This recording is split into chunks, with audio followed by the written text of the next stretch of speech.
2014 promises to be the hardest fought Ute series on record. He's off the road, he's in the fence. There are more experienced drivers mixed with the stars of the future, and all behind the wheel of these V8 brutes. Oh, he escapes, he was so lucky. But their first challenge is to survive Adelaide's concrete jungle. Oh, bang! That is 4 tons of concrete. Oh, that's a big hit. Hi everyone, and welcome to a new year of V8 Ute racing for 2014. It all begins again here on the streets of Adelaide at the Clipsal 500. They're all chasing Ryle Harris, who's trying to create history and become the first man to win 3 championships in the V8 Ute series. In the off-season, everybody's changed things. Some have gone from Ford to Holden, some have gone from Holden to Ford. Some have even changed their teams and sponsors and colours. They're trying anything that they can do to beat Ryle Harris. 32 cars on the grid, lots of concrete around. Let's get 2014 underway. Ryle Harris has enjoyed a 2-year reign as the V8 Ute Series champion, but an old foe returns to spoil the party.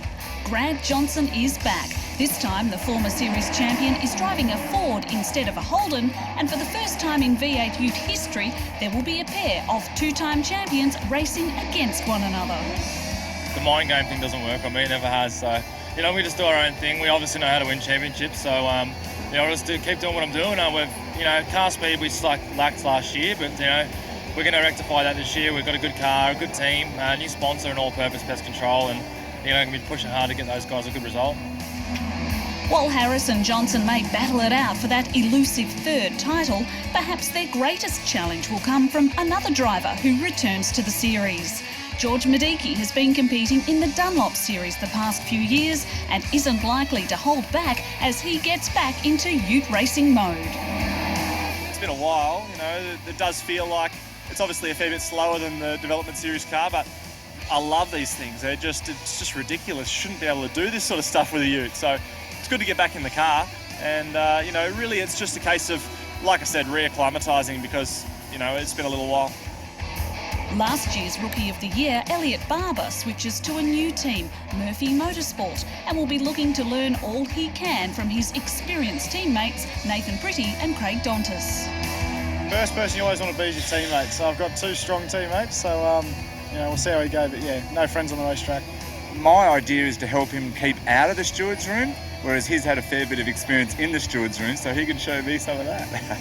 Yeah, look, I'm going to elbow out. As I said, I've had a clean slate in my driving career over the last 10 years, and I plan on maybe changing that. A lot of people have got to change it for the better. I think I might just change it for the worst a bit. I'm the outlaw. Rhys McNally has also made a switch and joins Cedars Racing, driving the only Holden in a 5-car team of Fords.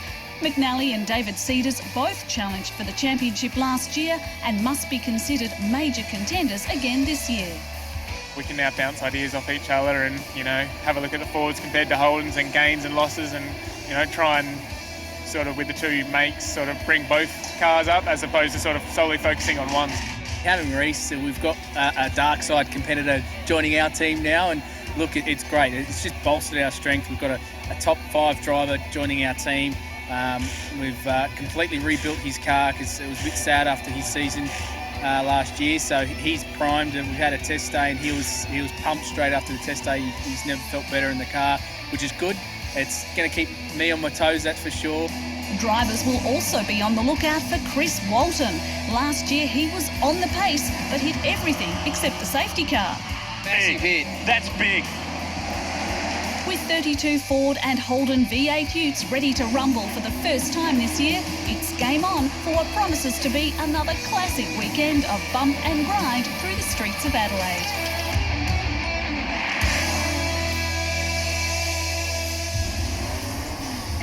Yes, we're very excited to be on the streets of Clipsal for a brand new season, and once again, our pole position man, like we saw so many times last year, and for the 4th time here on the streets of Adelaide, it's going to be David Cedars taking $1,000. And the perfect way to start his year is this the year for him to finally win the championship. There are just so many things that are different about this year, but I know the excitement's going to be just the same. They're going to grid up after this.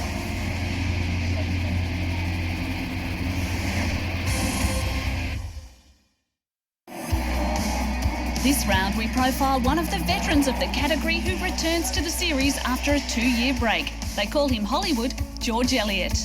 I'm back in the V8 Utes. You know why? Because I just love the people. To get out there and get amongst it all, I reckon it's probably one of the toughest categories I've ever been in. As you know, I've spent a lot of time in NASCAR, but let me tell you, the V8 Utes are every bit as much fun, and if they're just as tough, and if not even tougher. Look, you know what? I often think about who my greatest rival is out on the racetrack. If I had to pick one, probably Kim Jane. I mean, Kim and I have banged door handles for years, probably longer than I can remember. Him and I are starting, well, pretty much fairly back in the pack this week. So it'll be interesting to see which one of us gets through first.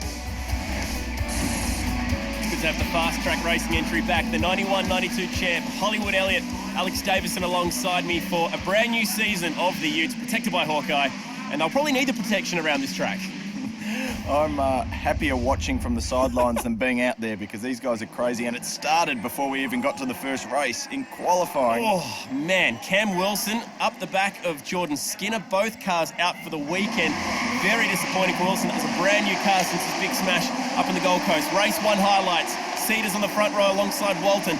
Look over to the right. Not a bad start for Earl Harris, but he was smart. He just fell in back behind the leaders as they go bouncing over the curbs in the centre chicane. It looked like Ryle was going to go straight past Chris Walton, but then pulled in behind him, but not a good start from Chris Walton. Man, that was so unfortunate. Adam Mardrum in the Auto 1 Racing Ute will be needing the SP tools that he'll have on board this weekend to fix that up. A DNF in race number 1 after that turn 8 contact as the boys start really brawling for second. Now this battle will go on for a couple of laps. The thirsty camel car of Dontis, and a new nickname this year for Earl Harris, the Pest, and this is why. Look at this, he was absolutely hounding him. The Rentco Ford of Chris Walton along for the ride, and Dontis playing rear gunner, driving in his mirrors for a few laps. What a great battle though, it's a fantastic battle. They're side by side for corner after corner, light contact, but not real messy contact where they're turning each other around. It's just good aggressive racing, and a lot of the other guys out there in the Ute category could learn from this battle. They all should watch it. That's what's so good about the staircase part of the racetrack, the turns 4 through 6 and 7. Lots of left-rights, good for that kind of racing. And it would go on and on and on, but eventually, look at this, great run through the centre chicane for Harris. He wasn't going to take no for an answer, and despite Dontis driving way over near the right-hand side, somehow the two-time champ finds some room. Very good move that. I mean, bumpy under brakes there. These cars are really tricky to modulate the brake pressure. No ABS, both of those cars right on the braking limit. But David Cedars way out in front by himself. He's controlled this race, probably saved his tyres a bit at the end, and perfect way to start the weekend. Yeah, the mine site fencing car started on pole, took the race 1 win, and like Alex said, a good chance to preserve the tyres with those guys fighting away in the background.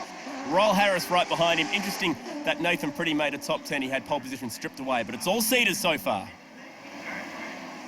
I got the start that I wanted, and Craig jumped the 2 other Falcons, which made my life a little bit easier because they were rumbling with him. And it was just a regulation race for me. I just had to pluck off consistent, calm laps. Didn't even have to push it too hard. So there's plenty left in the tank, which is great. Unfortunate for the others, but good for me. So is this the year for the man from Western Sydney, David Cedars, trying to finally win his first championship and end the reign of Ryle Harris? He's probably the only guy in the field that hasn't changed something this year. There's change of teams, sponsors, manufacturers, absolutely everything. And we'll be changing the grid in the reverse grid race. Wayne Wakefield will be off the front row alongside Nathan Pretty, so that'll be a tough gig for Wahoo Wakefield. Reverse grid races are always very exciting, but Nathan Pretty back to the front row. He ended qualifying thinking he was on pole, lost his fastest lap. Now he's back in the front row, and we know he's got good speed, so he'll be hoping for a good result. Further down the order, Grant Johnson making his return to the series. 2-time champ, the most winningest driver in the series. Also a 2-time event winner here on the streets of Adelaide. And Adam Mardrum will be off the back after the disappointing crash that he had in the Auto 1 Ute in race number 1. But the boys have worked very hard to get Adam onto the back of this grid. And with Erebus Academy backing this year, he's got the likes of Simon Wills and Gled Wood going through the data for him. So it's not a bad little brains trust, but unfortunately he's got about 28 utes in front of him around this 3.2 kilometre concrete jungle, as we lovingly call it. Nathan Pretty, last year's event winner, alongside Wayne Wakefield, the Australian V8 Ute Series, protected by Hawkeyes away. Clean start for the front row. This run down to the centre chicane. And I hope I didn't see Nathan Pretty creep there at the start, or if I did, I hope no one else saw it, because that's going to ruin a good race. And Wakefield will be first through the curbs. Usually the driver on the outside gets that right away to go bouncing through the curbs. Very clean start for the first two races this weekend. Jesse Dixon's looking extremely racing. The Heyman Reese to the inside of turn 4, as to his Dontas. Big move up the inside there for Dontas. We saw a bit of brake smoke, bit of tyre smoke. Cars all over. Oh, contact. Walton going backwards there. And have a look at some of the drivers that are caught up in this one. We've got Brian Hansford. I think he's stranded at the moment alongside our series champion and Ryle Harris, who's in the kitty litter. This is massive. The series champ is stranded at the exit to turn 5, and that could be race 2 over for Ryle Harris. This will be his first DNF in about 4 years of racing, as we stay green at the moment. And down in turn 9, massive lock-up for Wakefield. He tries to get defensive. Oh, still got it into the apex, so well done recovering that brake lock-up. Often if we have a brake lock-up that big, very difficult to recover. Surprised they haven't called the safety car yet for Ryle Harris's car, stuck in the gravel there. Right as you say it. There we go. Waved yellows, and we will go under safety car conditions for the drama down at turn 5. That's everyone's fear with reverse grid races, especially for the front runners like Ryle Harris, to get caught up in the mid-pack thing. So we're going to see a replay of all the action here at turn 4 and 5. Dontas up the inside, big move, pulls that off well. And it all goes pear-shaped in about 1 second. Well, riding on board with Andrew Fisher on the roof, and it all happened behind him. It looked like there was 3 guys all trying to pile into the one corner. Walton gets turned around, Hansford involved, and the man on the outside was Ryle Harris. We've got Hansford and Harris racing there, and Walton gets turned around innocently by Ryle Harris and Hansford. They were in their own battle, and sort of Chris Walton was the innocent victim there, unfortunately. So major damage to the left-hand front of the all-purpose pest control car. We're going to go to a break and clean up the mess. You can see it bouncing down the track.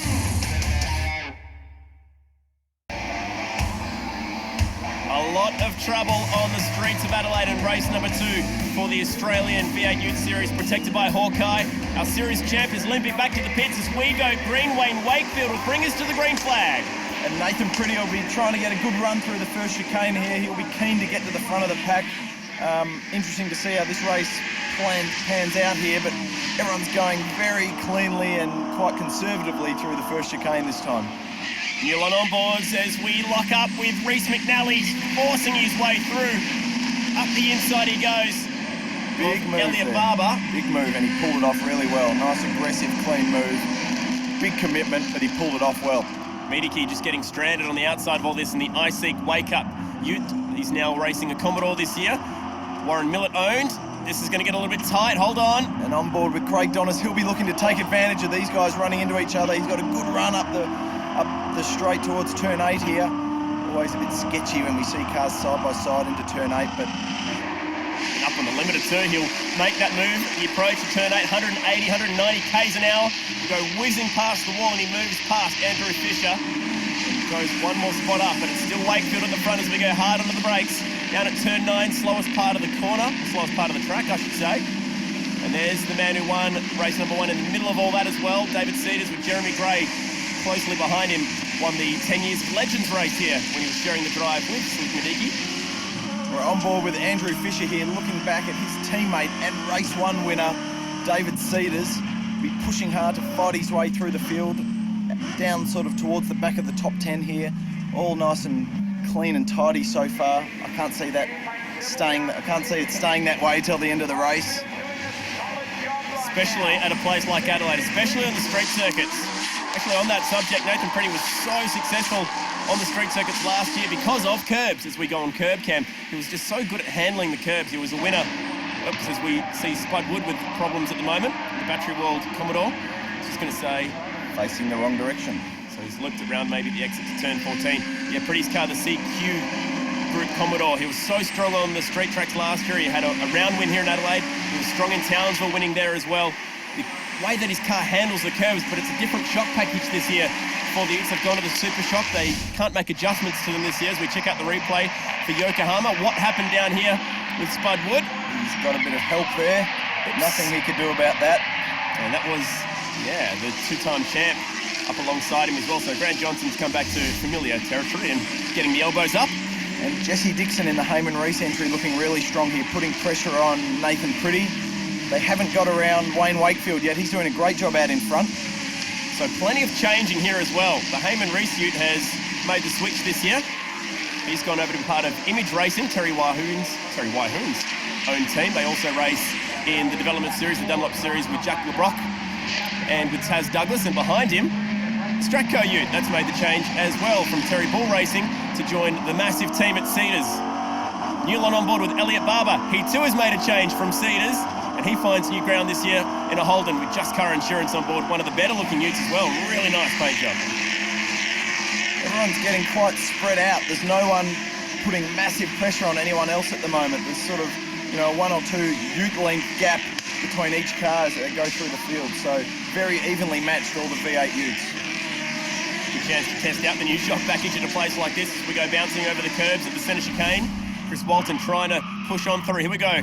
And this is why Walton's at the back. This is the lap 1 skirmish, I suppose we'll call it. We've got Dontas up the inside, just about every car on the limit under braking. And it all kind of piled up, didn't it, towards the back here. We had Harris, Hansford and Chris Walton getting together at turn 5 there. All got a little bit messy. With Royal Harris coming off worst out of those guys. So you see Harris and Hansford having their own battle and have sort of misjudged where Walton is, and he got taken out. He was completely innocent. He was clear of those guys and had the line to the corner there. Here's Spudwood getting friendly with the curbs in turn 1. You want to try and give that Coates Hire tyre bundle plenty of room. And then hitting this curb, which has been troublesome in qualifying. That's the curb that caught a few drivers out in qualifying, including this man, Nathan Pretty. Would have been on pole had his time stripped away from him. And Cedars ended up on pole, and now he's under a fair bit of pressure from a rookie from last year in Jesse Dixon, the Heyman Reese ute. Jesse Dixon looking really strong still. He's got the headlights on, he's charging, but you can tell when a car's got a bit more pace than the car in front. He's glued to his bumper on entry to the corner, through the middle of the corner, on the exit of the corner. He's got pace to burn here, and if he can get through Nathan Pretty, I think you'll see him catch up to Wayne Wakefield very quickly. Well, this is great news for Wakefield with this battle happening behind him. Dixon's going to think about at least having a bit of a gander inside turn 8. You'd be a brave man at 190 Ks to go looking up the inside at turn 8, but this is where he's going to have a better chance. And big dive down the inside. He's just showing his headlights, just warning Nathan Pretty, you keep this gap covered, otherwise I'm coming through next time. Plenty more to go on the streets of Adelaide. Stick with us.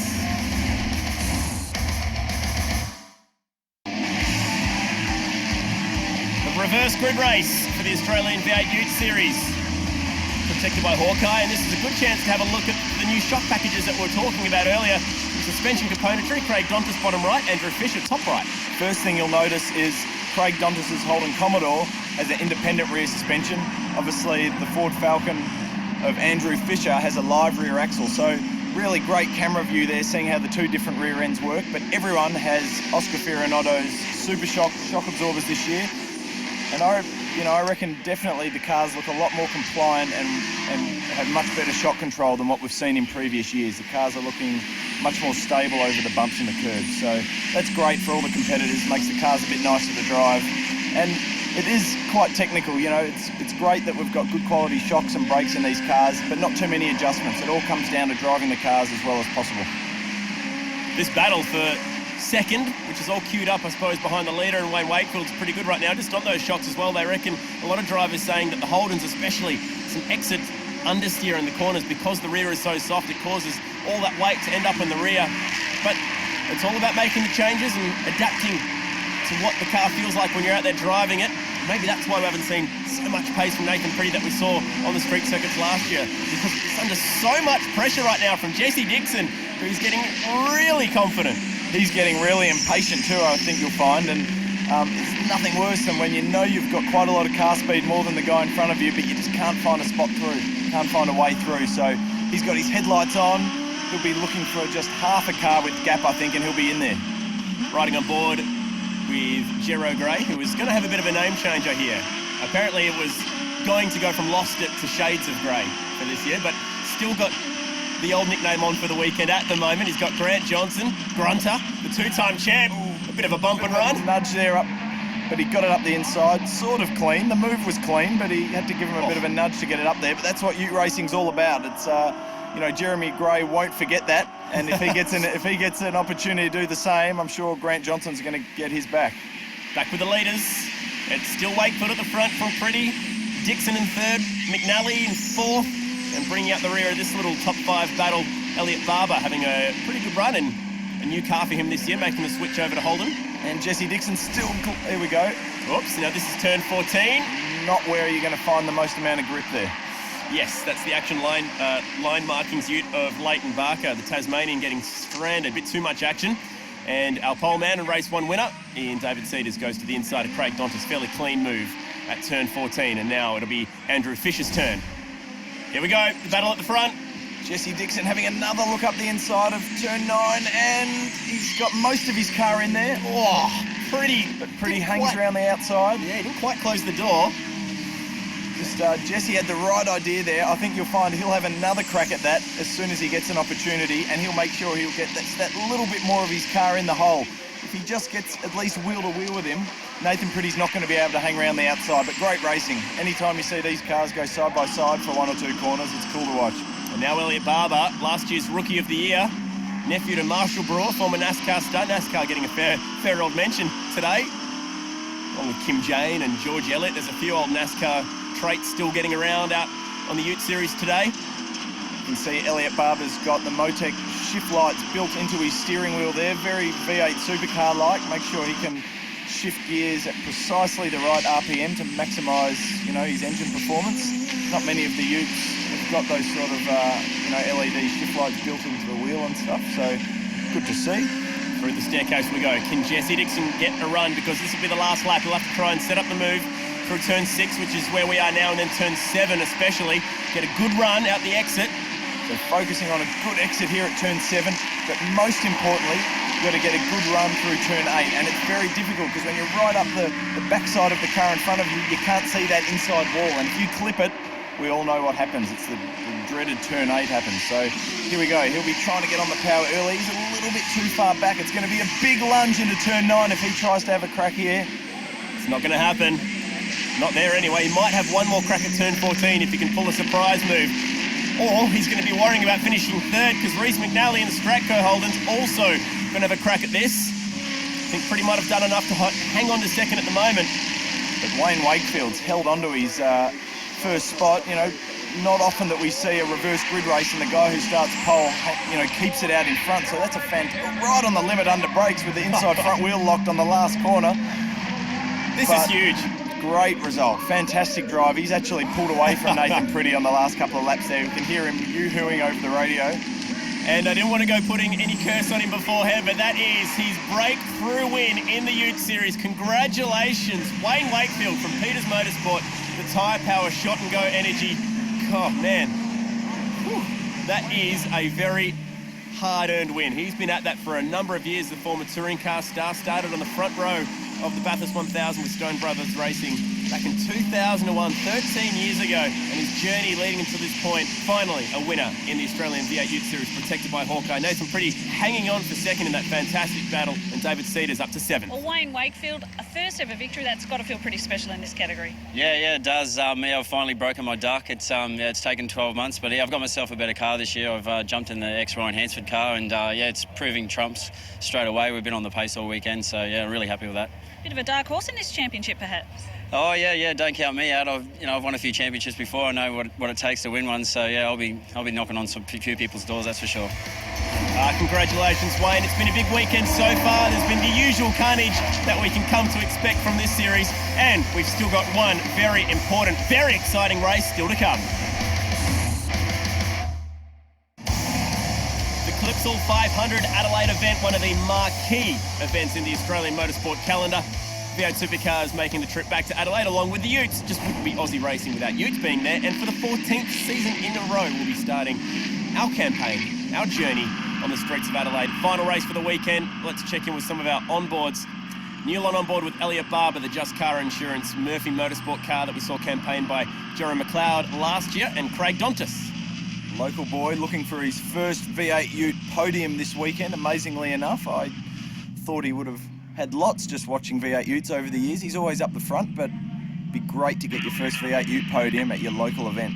Andrew Fisher and Jero Gray, another two to watch out for. Very aggressive drivers with varying amounts of success as we check out the grid. David Cedars and Wayne Wakefield, our two race winners, will be off the front row and looking to make it an all-Ford show this weekend. We didn't see Ford wrap up 3 races in a row last year. Could this be the day? George Miedeke out of row number 4, and some big names back here, including Grant Johnson out of row 6. Stephen White and Kim Jane on row 7, 2 fast, hard-charging guys, well back in the pack. And Adam Marjoram recovering after his accident in the first race, so he's slowly moving his way through the field. Tony Bzadzik further towards the rear. Keep an eye for Chris Walton. He'll be out of position number 10. And also Ryle Harris, who is way back on the 8th row alongside Adrian Cottrell, making his first start, former Aussie racing car champ and local boy here in Adelaide. So there's plenty of storylines going on right now. Can Ford take a clean sweep for round number 1? Can Cedars continue what has been a very strong weekend for him? He's left of screen in the mine site fencing. Falcon Dontas behind him. Some big names towards the front, some big names in the middle. Final race for the weekend on the streets of Adelaide, and we're away. And Jesse Dixon stalls on the grid. I was about to say we got to look out for Jesse Dixon because he had blistering pace in the last race, but he's still getting off the line there, miles behind. Nathan Pretty also stalled it. Pretty's gone flying back through the grid. Oh, Fisher really sideways, battling with Elliot Barber. Tap, tap, tap through the centre chicane, and somehow Fisher especially still facing forward. He's up on the limiter, down into turn 4. Chris Walton there trying to battle his way through and recover from his little accident in the last race as well. And Andrew Fisher sneaks around the outside of Elliot Barber. That was close, but a good move, good commitment there. That will also leave Chris Walton in a pretty good position. Century batteries on board. Jero Gray is chasing around Ryan Hansford at the moment. First lap is pretty clean so far, apart from that first corner, considering how many guys didn't move off the line and the chaos which looked like was about to happen at turn 1 and 2. Been relatively clean, although I don't want to speak too soon. Turn 8, first lap. Yeah. Everyone giving themselves a bit of room on the first lap, except Wayne Wakefield didn't hear me say that and just tags the wall. Hopefully he hasn't damaged his car, but down the inside, George Miedeke, big lunge on Craig Dondas. Nice clean move, well done. It's going to get worse. Reece McNally following him through there. They'll be side by side through. Yeah, there we go. We've seen plenty of accidents there over the years, but those guys went through without any contact. Good work. And McNally rubbing the fence as well. These guys aren't giving themselves plenty of room on the first lap. They're going all out, pushing 100% from the start of the race. The whole field filing through as we complete the first of what was a very hectic lap. Still 8 to go, believe it or not. Hawkeye on board, Craig Dontas trying so hard to just grip onto that first ever podium. It'd be amazing if he can manage to do it here in Adelaide. He helps to run this event. He's the business development sponsorship executive for this event. He's been working at the track every day since December. So if there's anyone, Alex, that knows this track, it'll be him. He'll know all the manhole covers and bumps and white lines and everything. He'll know all the tricks. But hasn't had a V8 Ute podium. And up the inside here, Ryle Harris recovering from his accident in race 2. We know he's one of the fast guys and we know he's a hard charger, so he'll be very disappointed to get caught up in that accident in race 2 and be trying to salvage as many points as possible in this last race of the weekend. Jerry McRae is still behind Ryan Hansford, the son of the 93 Bathurst winner. So they go bouncing through the curbs, a bit of push and shove. This is a really cool shot. Still got Lost It as the nickname for the weekend, as we were talking about earlier. Just a quick adjust to the mirror, plenty of time. Nothing worse than when your mirror keeps moving on these bumpy tracks, giving the wall no room on the outside, giving himself all the space necessary to turn into turn 8. He's using all the track on the entry and the exit. That's what we like to see. Good work. Right on the limit under brakes. You hear the tyres squealing and... Oh dear, Hollywood Elliott is stuck down in front of the big United sign. I think that might be down near turn 6. Okay, replays on the start. The CQ group. Nathan Pretty stalls the engine, gets it fired up pretty quickly. Luckily, no accident there. On top of Fisher's Ute. Oh, man. First he has to swerve around Dixon. How did they get through there? They were 4 and 5 wide. Chris Walton was going through chicanes down the straight, getting through all the stalled cars. Now he rubs panels with the Just Car Insurance Ute of Barber. He goes wayward out over the kitty leader, and they're still banging panels. This is what it looks like in the slow-mo. Great shot. And we're going to look at his bumper. Look at the bumper and the body panels and the impact these cars get when they launch over the curbs. 4 wheels in the air, Dukes of Hazzard. Look towards the back, though. That Cedars going bouncing through the frame. Watch for Fisher, top of frame.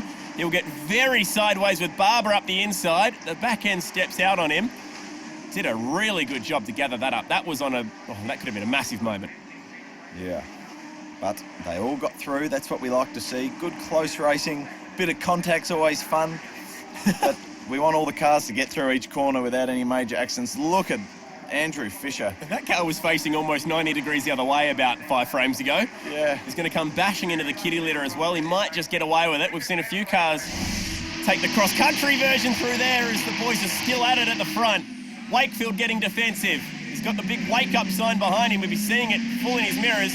And his win in race 2 has woken him up, and he doesn't want to lose his second spot to George Madecki, who's putting the pressure on right behind him there, followed by Reece McNally, also looking strong in this race. This is a great battle, 2nd, 3rd and 4th place. He was 3rd in 2008 at this venue, George Madecki, before his NASCAR venture with Marcus Ambrose Motorsport, the son of Andrew Madecki, of course, and he was also a winner at the 2010 Legends race. Speaking of winners around this track, Chris Walton, he won the event in 2012. He's up the inside of Dontas, not giving him much room at the exit.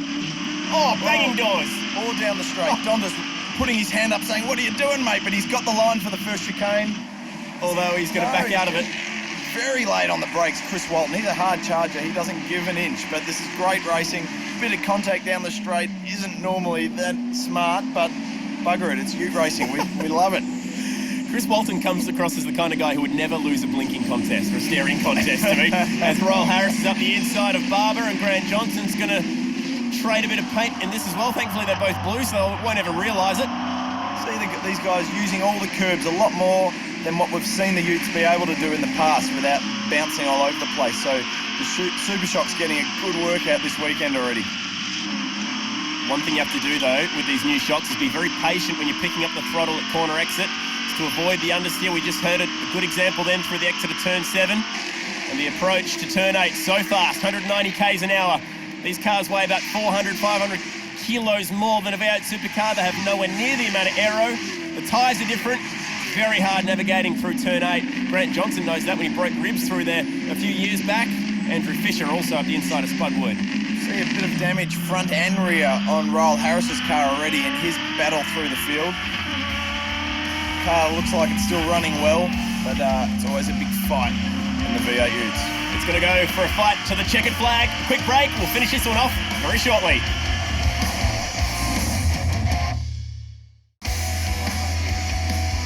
David Cedars around a track that he loves so much, the Adelaide Parkland Circuit. This is the V8 Ute Series protected by Hawkeye. Round number 1 of a brand new championship in 2014. Cedars, our pole sitter and race 1 winner. The comfortable lead at the moment in this race over Wayne Wakefield, our race 2 winner.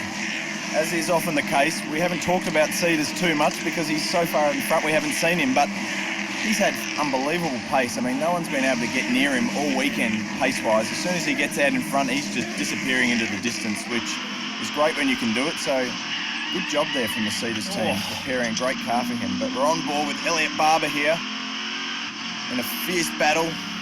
Grant Johnson right behind him, putting the pressure on. 14 event wins to his name, Grant Johnson. He is as good as it gets in the Treybacks, 2-time champ, along with a host of other drivers. But for the first time ever, he and Royal Harris are racing against each other as 2-time champs together. So hopefully one of them might be able to break the records and become a 3-time champ. Here we go, hold your breath through turn 8. Don't go clipping that curb too much at the approach. Keep it off the walls. And this will be a good battle. Grant Johnson, with all his experience in closing under brakes, against, and also up the inside was Jesse Dixon. Oh, brutal stuff as he just elbows, I think it was Stephen White out the way. He's had great pace, Jesse Dixon, all weekend, and I was expecting him really to be a front runner in this race, but obviously had a few dramas getting off the line. He'll be quite upset at himself, I'm sure. He'll have the elbows out trying to make amends and battle his way back up through the field.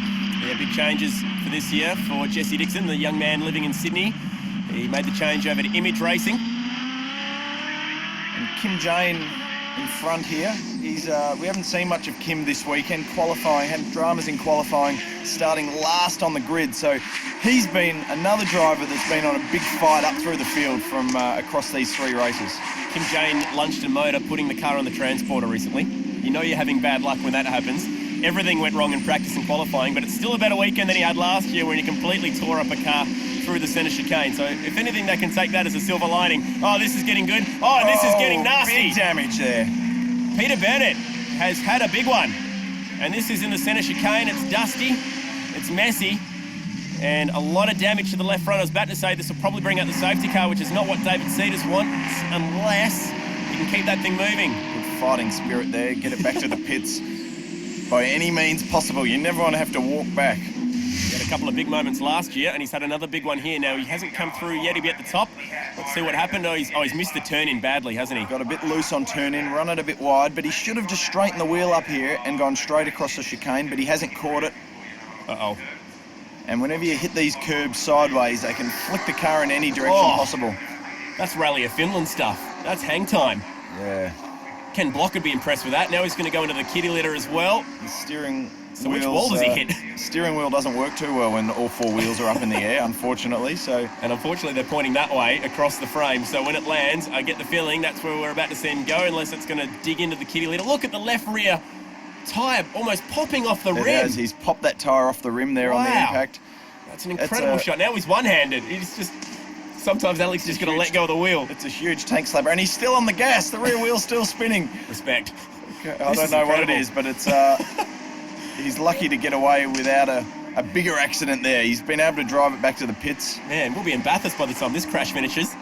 And eventually he's going to get the wall. Here it comes. I've got a feeling it all happened a bit quicker for poor Peter than it is in slow motion for us. How's the coolant spewing out everywhere? It's like he squished Kermit the Frog against that wall. I hope he doesn't drive it back to the pits seeing that. Oh, man, yeah, that's going to cook itself.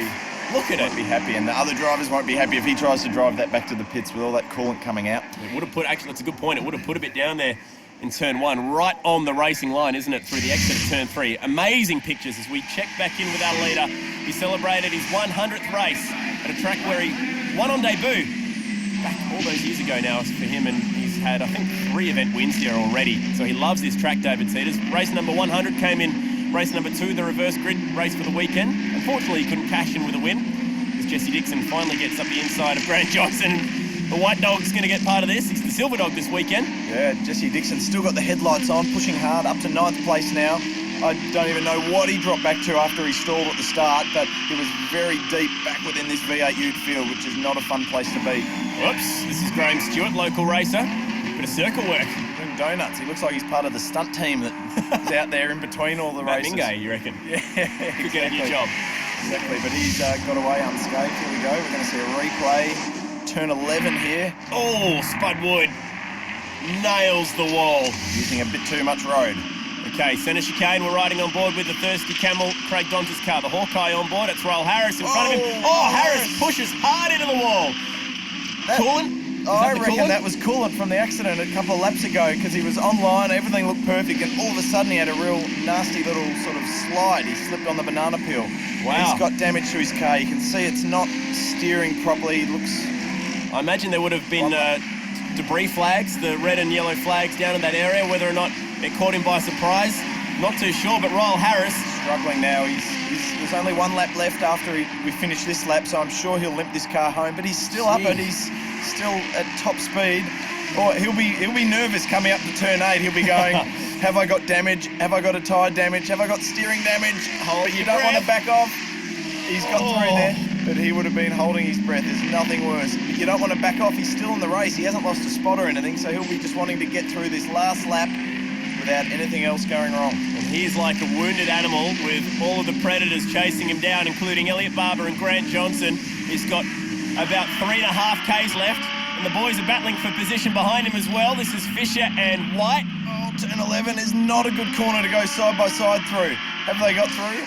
Just. I think that was Fisher having to yield that position as well. He's not going to make it happen there anyway, but there'll be 1 more lap left. Cedars your leader, and this battle behind him is going off. Okay, here we go. Perfectly online, then you see a bit of spray come up from his rear tyres, and he's into the fence on the right-hand side. You have a look at poor Royal Harris. Oh, that's quite a hard hit. Graphic. He's done well to get away with that. That could have been a DNF any day of the week. He had his first DNF since 2010, last lap of the race. And Jerry McLeod, who we haven't seen much of now. And Adam Marjoram riding for Erebus. And McLeod, who's broken away from Murphy Motorsport to run his own deal this weekend. And the last lap for him to try and sort out a few more positions. At the back, oh, the big slide job. Just hang the back end in there, and he kind of punted Marjoram out the way. He is getting his hands dirty in this one. Marjoram wasn't too happy. He was trying to get back into the back of his tailgate, and now the battle for 7th is really alive. Harris trying to hold on for grim life. And here we go. He's limping his damaged car home, trying to hang on to that 7th spot, and he's coming up to turn 8 again. He'll be thinking about his steering arms, he'll be thinking about his tyres and hoping to get through turn 8 on this last lap. A little bit more brake pressure, washing a bit more speed off than he probably normally would, and covering hard. Elliot Barber down the inside, but Royal Harris done a good job blocking there on the last lap, which is perfectly acceptable. It's his spot. You do anything you can do to hold your position on the last lap. Jesse Dixon into the fence. This is a wild pack on the last lap. Those guys aren't giving up. Meanwhile, back at the reg, it's going to be David Cedars taking a clean race victory. Medicki, the fight for 3rd is on. Walton's done a good job to fight from 10th up into 2nd. A great job. That car also broke the lap record this weekend. Wayne Wakefield home for his first ever event podium. And Dontas too may have done enough, but we'll have to wait to see how this all plays out, because the boys are on it. White, grey, Dixon, damage, grass and dust. And we'll just throw them across the checkered flag. What an ending. And Jerry McLeod somehow got up into this battle as well. He got around Nathan Pretty on the last lap. Jesse Dixon getting shuffled back through the pack there in the last few corners in the skirmish. He fared the worst out of all those guys. But Royal Harris hanging on to his 7th place. That was a hard-fought 7th place for him, limping his wounded car home after his little accident at turn 3 on the slipping on the coolant. What a race. That was exciting. David Cedars will take 2 race wins this weekend. It's his 3rd event win here on the streets of Adelaide. Medicki and Wakefield fought all the way through. Dontas has been promoted a couple of spots, so he will actually end up being on the podium. How good is that? That is incredible. He'll finish 2nd for the weekend in front of his friends and family, but Kylie's with our race and event winner. Well, it's fair to say he's dominated this weekend, David Cedars. Right from qualifying, the weekend was yours, really? Yeah, well, it actually starts back in practice. I was P1 in practice 1 and 2 with a good margin both times. Qualifying ended up with pole, race 1 win, and a win in race 3 as well, and went through the reverse grid unscathed, so that's where it can be won and lost, and here I am, round winner. How's those emotions? This is a championship you really want to win this year. Oh, definitely. There's definitely bubbling up inside me. The want to get it is bigger than ever. It's taken me, it's 4 years now, I still haven't got it, so it's building and building. So, but like we know, championships aren't won and lost at the first round, so it's through the year when things are going against you, and it's what you do there. So we're going to savour this one with the team and then get ready for Perth next round. Perfect start to the year for David Cedars, but can he hang on to that points lead throughout 2014? Helping him out is Chris Walton. He's just outside the top 3 on points at the moment. Royal Harris further back as well. Andrew Fisher, he's had plenty of success here over the years. A race win last year, and he's taking out our Masters Award, finishing 8th for the weekend. Finishing 17th for the weekend was Adrian Cottrell. The local is our #1 rookie, thanks to Century Batteries for the weekend. We'll keep an eye out for the Rookie of the Year honours throughout the year, but it's all about David Cedars. This 5-car team is starting the championship in perfect form, and we'll see them over in Barbagallo Raceway, a track where we saw Cedars winning last year as well, so that could bode well for the man who's trying so hard to win his first ever championship in the Utes. Round #1 was an absolute cracker. We're looking forward to the rest of this 8-round championship. On behalf of Alex Davison, this is Chad Nalon saying, see you later.